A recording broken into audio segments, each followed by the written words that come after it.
Baptiste y a fait des séances de baignoire, les fameuses séances de baignoire.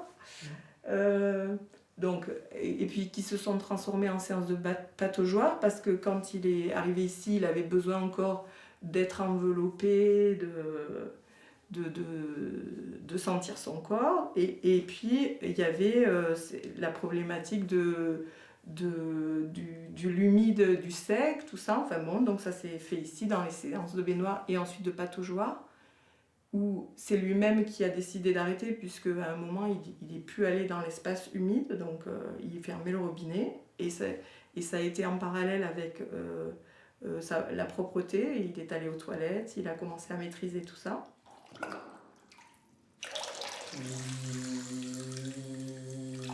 Le mien, le tien il est là.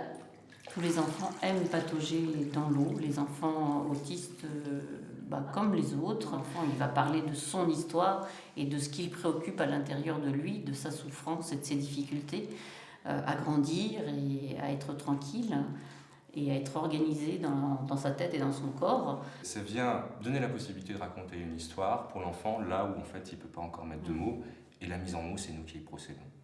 Et si on se trompe, généralement il nous le dit. Voilà. Et c'est avec les mots qu'on se parle. On ne plante pas les dents. On va avoir un soignant dans l'espace mouillé, en l'occurrence moi avec Luciane, et un autre qui est dans l'espace sec et qui va noter ce qui se passe, ce qu'il voit, ce qu'il ressent, ce qu'il pense de ce qu'il peut regarder. Mais il ne va pas faire que noter, il va aussi nous parler. Voilà. Un contenant. Quand il est arrivé à l'âge de 2 ans à la Rose Verte, ses parents étaient très inquiets et assez désespérés, puisque c'était un enfant qui ne venait pas dans les bras, qui ne pouvait pas consoler, qui ne pouvait pas bercer, qui ne pouvait pas endormir, qui se tapait la tête contre le mur parce qu'il n'arrivait pas à dormir. Et les parents étaient désemparés et qui pleuraient tout le temps, qui hurlaient. Les enfants vivent des angoisses très très importantes, qu'on appelle des angoisses d'anéantissement, des angoisses de liquéfaction, qui ne sont pas sûrs de leur intégrité corporelle, de leur intégrité physique. Et ça, il le raconte avec des objets.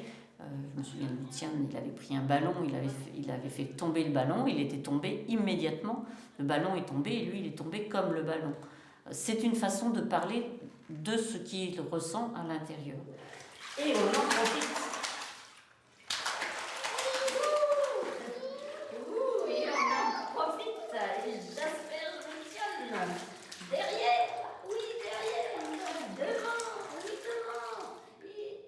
Maintenant, avec le travail de la pataugeoire au milieu du travail global de la Rose Verte, Luciane, quand il retrouve ses parents, va dans les bras, fait des câlins, fait des bisous, fait des gâtés, dort mieux, c'est pas totalement réglé, mais dort mieux.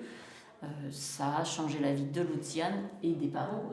Sur les yeux. Du coup, je crois qu'il y a aussi donc les effets de soins directs avec l'enfant et l'effet du travail avec les parents qui est de les recréditer dans leur fonction parentale.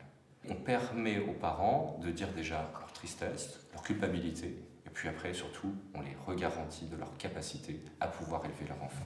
Et on voit bien que Luciane, maintenant, quand il voit ses parents, il ne s'arrête plus devant ses parents, il saute dans les bras de ses parents. Wam dam dam dim dam wam dam de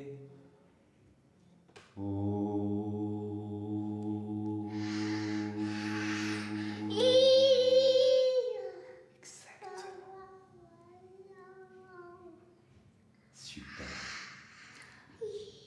Super. Ça, c'est à l'intérieur maintenant. C'est super beau. On s'arrête là-dessus pour aujourd'hui. Et oui, il faut se dire au revoir. Tu as raison. Et se rhabiller. À vendredi. J'adore venir ici. Oui. D'ailleurs, s'il pouvait venir qu'ici et ne pas aller à l'école, je pense que Oui, c'est vraiment... oui, Tristan a toujours, mais adoré venir ici. quand on dit adorer, c'est parce que je trouve pas un autre mot, mais c'est vrai qu'il il est toujours venu avec un grand plaisir à la Rose Verte.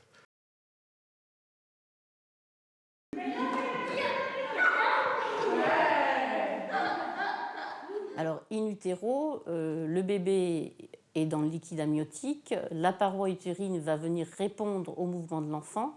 L'enfant, il va entendre le bruit du cœur de la mère, les intestins, etc. Il va être en lien et il va être alimenté en continu. Ce qui se passe à la naissance, c'est que cette contenance-là, le bébé, il va la perdre. Il va passer du liquide amniotique au milieu, donc du milieu aquatique au milieu aérien.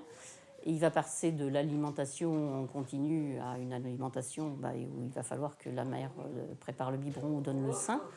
Et il va passer à une respiration aérienne.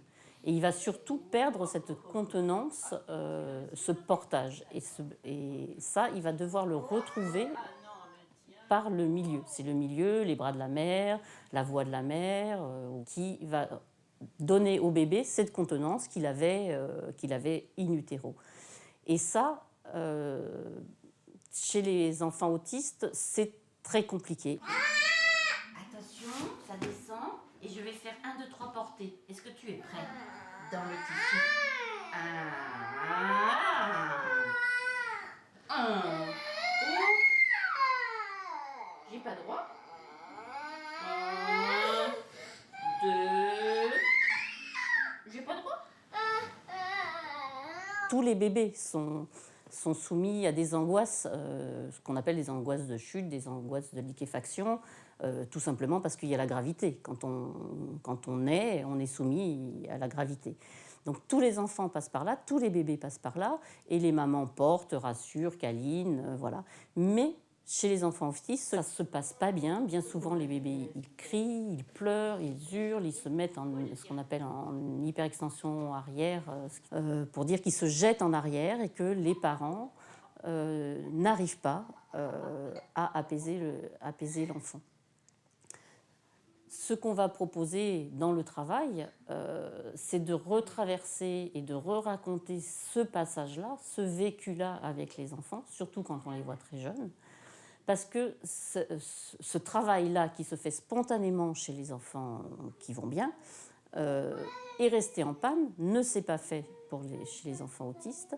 Alors ça se travaille avec tout un tas de techniques. On peut masser, on peut bercer, on peut raconter, on peut traverser des moments où l'enfant est très inquiet justement et ne se laisse pas contenir.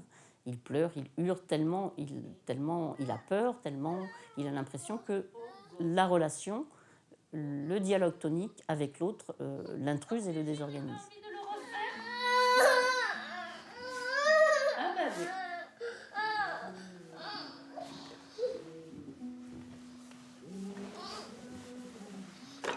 Il va falloir comprendre pour l'enfant autiste qui n'a pas le langage à ce moment-là, pouvoir raconter par ses gestes, par ce qu'il fait avec les objets, par sa façon de se déplacer dans l'espace et par sa façon de se tenir dans son propre corps, de venir ou de ne pas venir, de se laisser bercer ou de ne pas se laisser bercer, de se laisser envelopper ou de ne pas se laisser envelopper, de pouvoir lire tout ça, l'écouter, le recevoir, le comprendre et le transformer à l'intérieur de nous dans la relation avec l'enfant et le raconter à l'enfant, en lui proposant cette construction, de relancer cette construction qui est restée en panne.